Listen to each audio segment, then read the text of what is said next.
The report. Lee sat among the books at the library and thought about his group project. They had to turn it in soon, but he hadn't even started his part. Jack and Claire were in his group. They had worked hard. They were also very smart, and Lee didn't want them to get a bad grade. Jack did the report. He wrote a lot of very good sentences and described things clearly and carefully. Claire drew a nice map of the stars. Now, Lee needed to do his part of the project. Well, I suppose I need to start my model, Lee thought. Making a model of a planet was really hard. Lee tried to read several books, but he couldn't understand any of the charts. "We're going to fail because of me," Lee said.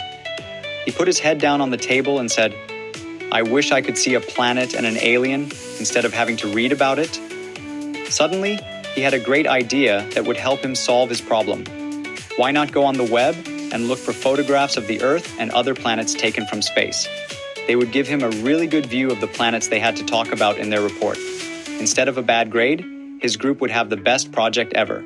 The photos of Earth showed lots of clouds, but you could still see the shapes of land and seas on Earth. He also looked at photos of Mars. Lee now had plenty of ideas for making a model of the planet Mars. All he had to do was to turn his ideas into a model. He used a small ball to help him make the shape he wanted, and then painted it to look like the photos of Mars that he had seen. Sometimes seeing is much more helpful than just reading.